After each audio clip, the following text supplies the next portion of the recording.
Now, top story this afternoon, Basic Education Minister Angie Motshekga has raised concerns over the high rate of pregnancies amongst teenagers still in school. Now, according to the 2015 annual school survey, over 15,000 pupils fell pregnant during the course of the academic year.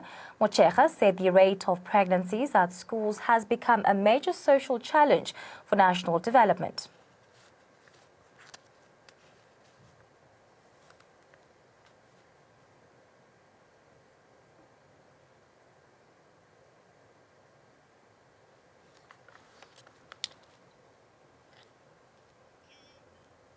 Well, joining us on the phone line is Troy Martins, the Basic Education spokesperson. Martins, thank you so much for joining us right here on ANN 7. Now, firstly, what are the ways that you are looking at to encounter this situation, which seems to be a growing problem in the entire country? Yes, well, the Council of Education Ministers on Thursday approved the National Policy on Prevention and Management of Learner Pregnancy.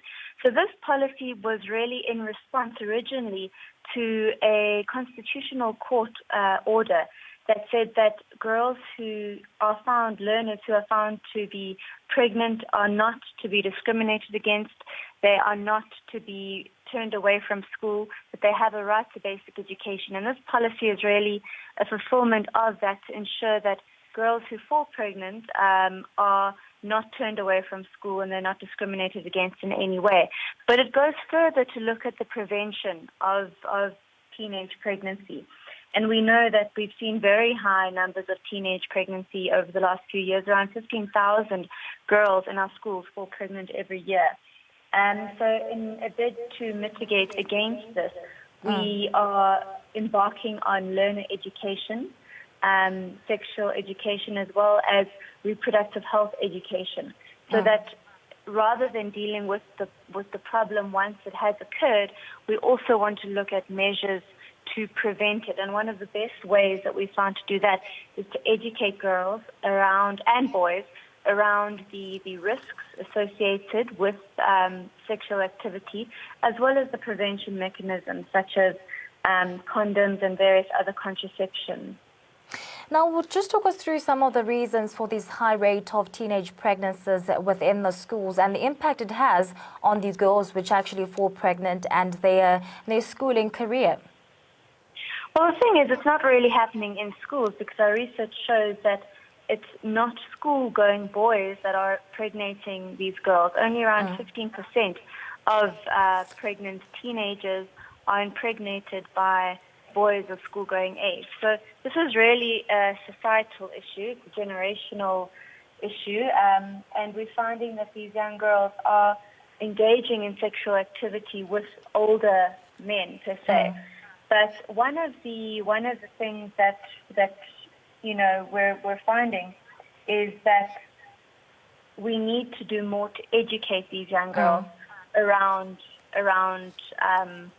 issues of sexual health and reproductive health. And, you know, it's really not happening in our schools, as you said, but we need to do something so that when girls leave our schools, they're equipped with the knowledge to be able to manage these situations that they're confronted with.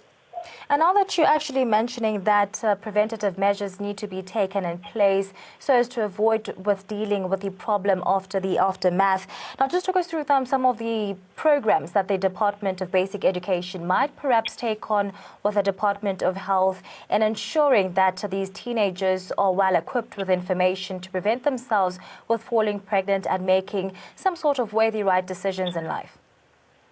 Well, as part of our life orientation curriculum and also in line, this policy falls in line and aligns with the national policy on HIV, AIDS and TB prevention.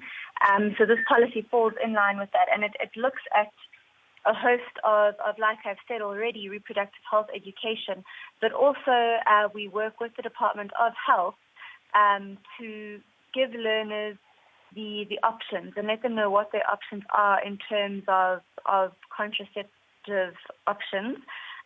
Also, this policy makes an undertaking that there should be someone appointed in every school that can be a confidant and counselor of sorts to learners. Now, this teacher would obviously a learner who maybe finds themselves pregnant or maybe wants some additional information on contraception can go to this teacher who they can be assured of confidentiality, someone who they can trust, and they can get information from that teacher as to what contraception options they have, or if they do fall pregnant, what their options with regards to the pregnancy is. They can opt to get the relevant prenatal care and where they can access that care, or the option of termination of pregnancy, or whatever other options that the learner may want to take up. Well, thank you so much for speaking to us. That was the Basic Education spokesperson, Troy Martins, just speaking more on the alarm which has been raised by the Basic Education Minister, Angie Motshekga, over the alarming numbers of South African teens falling pregnant in high school.